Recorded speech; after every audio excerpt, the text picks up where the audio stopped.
Hello everyone.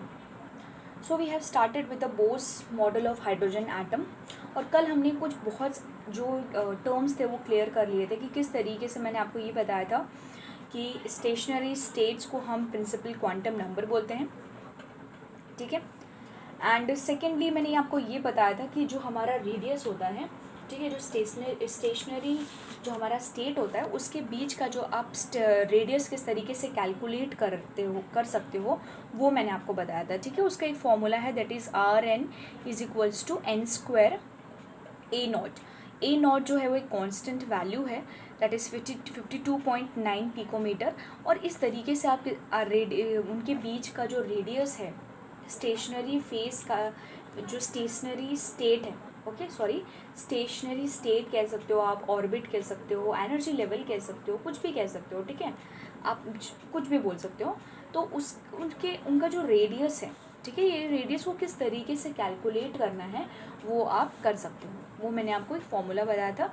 जो first radius है उसका जो रेडियस है, फर्स्ट जो हमारा कह सकते हैं जो स्टेशनरी स्टेट है उसका रेडियस 52.9 पिकोमीटर है। और रेडियस 2 का जो हमारा like stationery state, I am talking second, मैं रेडियस 2 बात कर रही हूँ, मतलब मैं ये मेरा न्यूक्लियस है, ये फर्स्ट शेल हो गया, I am talking about second shell, इस सेकेंड शेल की बात कर रही हूँ मैं, ठीक है। ये देखो, ये न्यूक्लियस हो गया, ये फर्स्ट शेल हो गया, ये सेकेंड शेल हो गया। तो इस न्यूक्लियस से इस सेकेंड वाले जो स्टेशनरी स्टेट है उसका डिस्टेंस दैट इज़ रेडियाई, वो हम कैलकुलेट कर चुके हैं, ठीक है। तो आज हम कुछ और बेसिक टर्म्स देखेंगे, ठीक है। तो देखो इसमें क्या है, the energy of the stationery state is, किसी भी स्टेशनरी स्टेट, जो हम स्टेशनरी स्टेट मतलब क्या, ये आपका न्यूक्लियस हो गया, ये आपका स्टेशनरी स्टेट हो गया। तो किसी भी स्टेशनरी स्टेट, जैसे ये आपका n इज इक्वल्स टू 1 हो गया, ये n इज इक्वल्स टू 2 हो गया, ये n इज इक्वल्स टू 3 हो गया, एंड n नंबर्स, ओके। सो इसको हम क्या बोलते हैं, एक तो स्टेशनरी स्टेट को हम प्रिंसिपल क्वांटम नंबर बोलते हैं, उसका रेडियस कैसे है वो भी हमने देख लिया।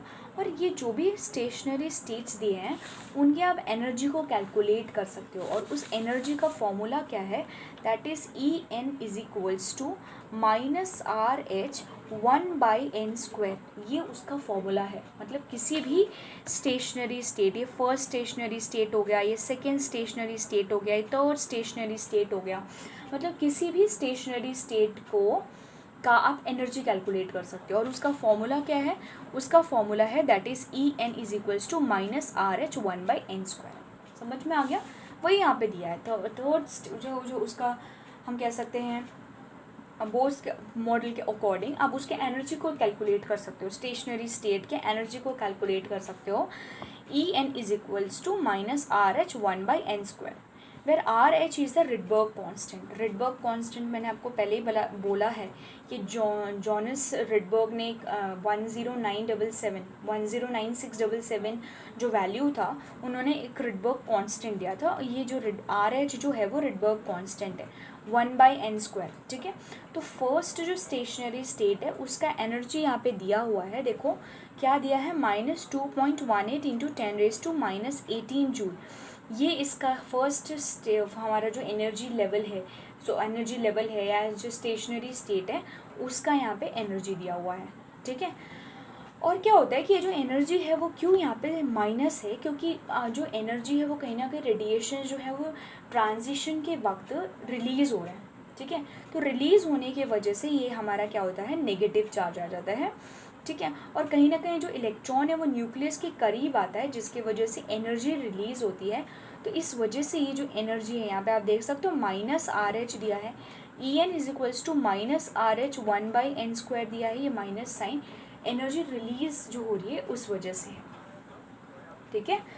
सो आई होप आपको ये जो पॉइंट है वो क्लियर हो गया होगा। अब जो नेक्स्ट पॉइंट है, Bohr's theory is also applicable to iso electronic species. आपको ये समझना होगा कि आइसो इलेक्ट्रॉनिक स्पीसीज़ क्या होता है।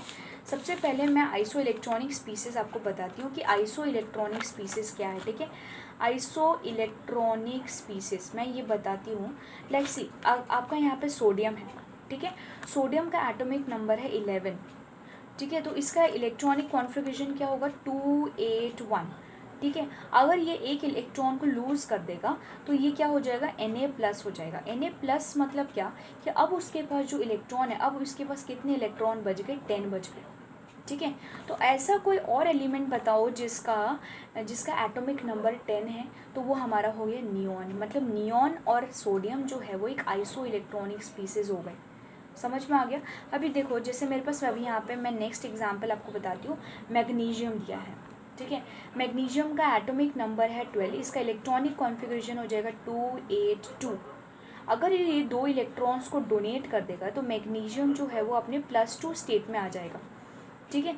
2 इलेक्ट्रॉन्स को डोनेट कर दिया मतलब अब उसके पास कितने एटॉमिक नंबर, उसका क्या बच जाएगा, 10 हो जाएगा। मतलब इस केस में जो Na+ है, हमारा जो नियॉन है और हमारा जो Mg2+ है, वो हमारा क्या हो गया, आइसो इलेक्ट्रॉनिक स्पीसीज हो गया। समझ में आया। आइसो इलेक्ट्रॉनिक स्पीसीज मतलब ये होता है, ऐसे एलिमेंट्स होते हैं जिनका एटॉमिक नंबर क्या हो जाता है, सेम हो जाता है। मतलब आप इलेक्ट्रॉन्स को निकाल दो, इस तरीके से आप निकाल दो कि उनके जो एटॉमिक जो नंबर हैं वो सेम हो जाए। समझ में आ रहा है, उनमें जो इलेक्ट्रॉन्स हैं वो सेम हो जाए।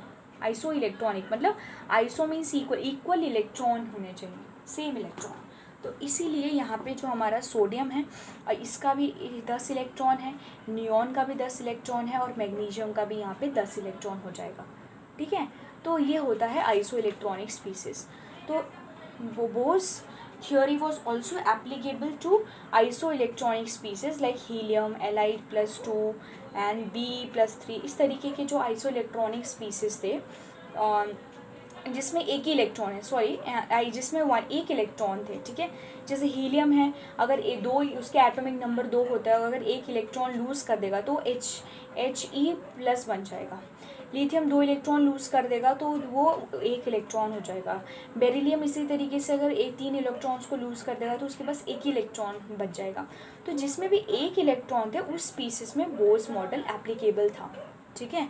समझ में आया। और उसको हम एनर्जी को कैसे कैलकुलेट करेंगे, वो हमारा था -2.18 × 10⁻18 Z² N² जूल। इस तरीके से आप क्या कर सकते हो, जो भी आइसो इलेक्ट्रॉनिक स्पीसीज है उनके एनर्जी को कैलकुलेट कर सकते हो, ठीक है। और उसका रेडियस भी कैलकुलेट कर सकते हो, जैसे कि N² A/Z, ठीक है। और Z जो है वो हमारा यहाँ पे क्या दिखा रहा है, एटॉमिक नंबर दिखा रहा है। ओके, सो आई होप आपको ये पॉइंट भी क्लियर हो गया होगा कि इसमें क्या है, बेसिकली क्या है, ठीक है। मैं एक बार फिर से बता देती हूँ कि बोर्स मॉडल जो है वो आइसो इलेक्ट्रॉनिक स्पीसीज मतलब आइसो इलेक्ट्रॉनिक हीलियम, ऐसे एलिमेंट्स जिनके पास सिर्फ एक इलेक्ट्रॉन है, ऐसे एलिमेंट्स जिनके पास सिर्फ एक इलेक्ट्रॉन है, वो कौन कौन से हैं, एक हीलियम है, एक लिथियम है और एक बेरिलियम है। ये बेरिलियम जो है अपने 3 इलेक्ट्रॉन्स को डोनेट करके इसके पास 1 इलेक्ट्रॉन हो जाएगा। लिथियम के पास 2 इलेक्ट्रॉन डोनेट कर देगा तो उसके पास 1 इलेक्ट्रॉन बच जाएगा। और हीलियम 1 इलेक्ट्रॉन डोनेट कर देगा तो एक मीन्स उसके पास 2 इलेक्ट्रॉन्स होते हैं, एक इलेक्ट्रॉन डोनेट कर देगा तो वो उसके पास सिर्फ 1 इलेक्ट्रॉन रह जाएगा, जिससे वो आइसो इलेक्ट्रॉनिक स्पीसीज बन जाता है, ठीक है। और इस आइसो इलेक्ट्रॉनिक स्पीसीज का आप क्या कर सकते हो, एनर्जी कैलकुलेट कर सकते हो through this formula, that is -2.18 × 10⁻18 Z² N² J, ठीक है। और इसको आप क्या कह सकते हो, इसको आप रिडबर्ग कांस्टेंट भी कह सकते हो, okay. And we can calculate the radius आप कैसे कैलकुलेट कर सकते हो, N² A/Z, ठीक है, ओके। और यहाँ पे वैल्यू दिया है 529, N² का वैल्यू रखो, कौन से एनर्जी स्टेट के लिए निकाल रहे हो वो वैल्यू रखो और एटॉमिक नंबर से डिवाइड कर दो तो आपको उसका रेडियस में मिल जाएगा, ठीक है। अब देखो ये जो पॉइंट है, the velocity of electron increases with the increase in the charge of the nucleus, whereas the velocity of electron decreases with the increase in the shell. It further the electron move from nucleus and the influence of nucleus decreases and it slows down। इस पूरे sentence का मतलब क्या है वो आप मैं समझाने की कोशिश करती हूँ, ठीक है। देखो इसका सेंटेंस का मतलब क्या हुआ कि कोई भी जो इलेक्ट्रॉन है, ठीक है, इलेक्ट्रॉन की जो वेलोसिटी है, वेलोसिटी मतलब देखो ये जो यहाँ पे न्यूक्लियस होता है और इलेक्ट्रॉन इस तरीके से रिवॉल्व कर रहे होते हैं, ठीक है। तो वेलोसिटी इसका जो स्पीड है वो कब इंक्रीज़ होता है, जब हमारा न्यूक्लियस का जो चार्ज है वो इंक्रीज़ हो जाए, ठीक है। अभी देखो यहाँ पे दो चीज एग्जाम्पल्स हैं, एक मैग्नीशियम और एक सल्फर है। इसका एटॉमिक नंबर है 12, इसका एटॉमिक नंबर है 16, इसका एटॉमिक मास है 24, इसका एटॉमिक मास है 32। ठीक है। तो जिसका न्यूक्लियर चार्ज मीन्स न्यूक्लियस का चार्ज अगर ज़्यादा होगा, मतलब न्यूक्लियर चार्ज मतलब ये होता है कि जो हमारा न्यूक्लियस होता है, न्यूक्लियस बेसिकली हमारा प्रोटॉन और न्यूट्रॉन से बना होता है। ठीक है। तो न्यूक्लियस हमारा प्रोटॉन और न्यूट्रॉन से बना होता है, मतलब जिसका न्यूट्रॉन और प्रोटॉन ज़्यादा होगा या जिसका प्रोटॉन मीन्स पॉजिटिव चार्ज ज़्यादा होगा, उसका वेलोसिटी मीन्स उसके जो इलेक्ट्रॉन्स हैं उनका वेलोसिटी ज़्यादा होगा। अगर हम इन दोनों का केस देख लेते हैं, जैसे मैग्नीशियम है और सल्फ़र है, तो किसका आपको लग रहा है कि चार्ज ज़्यादा होगा, किसका पॉजिटिव चार्ज ज़्यादा होगा, जिसमें ज़्यादा प्रोटॉन्स और न्यूट्रॉन्स होंगे, मतलब ऑब्वियसली सल्फ़र का जो चार्ज होगा वो ज़्यादा होगा। ठीक है। इसका चार्ज ज़्यादा होने की वजह से यहाँ जो इलेक्ट्रॉन का जो मोशन है, हम कह सकते हैं वेलोसिटी है, स्पीड जो है वो ज़्यादा हो जाएगा। समझ में आ रहा है? वही चीज़ यहाँ पे ये बता रहा है कि जो वेलोसिटी है इलेक्ट्रॉन का वो इंक्रीज़ हो जाएगा, चार्ज जैसे ही न्यूक्लियस का चार्ज इंक्रीज़ होगा वो इंक्रीज़ हो जाएगा। ठीक है। और the velocity of electron decreases with increase in the shells. और ये जो वेलोसिटी है, जैसे मेरा यहाँ पे न्यूक्लियस है और इस तरीके से मैंने बहुत ज़्यादा इस तरीके से ये शेल्स बना दिए, ये जो वेलोसिटी है, ठीक है। और फॉर एग्जांपल ये हमारा ये शेल है और यहाँ पे एक इलेक्ट्रॉन है, तो इस इलेक्ट्रॉन का जो स्पीड है, वेलोसिटी है, वो क्या हो जाएगा, इस इलेक्ट्रॉन का जो स्पीड है वो हमारा क्या हो जाएगा, डिक्रीज़ हो जाएगा। इसका जो स्पीड है वो हमारा क्यों डिक्रीज़ हो जाएगा, ठीक है, बताती हूँ मैं। इसका जो है स्पीड डिक्रीज़ हो जाएगा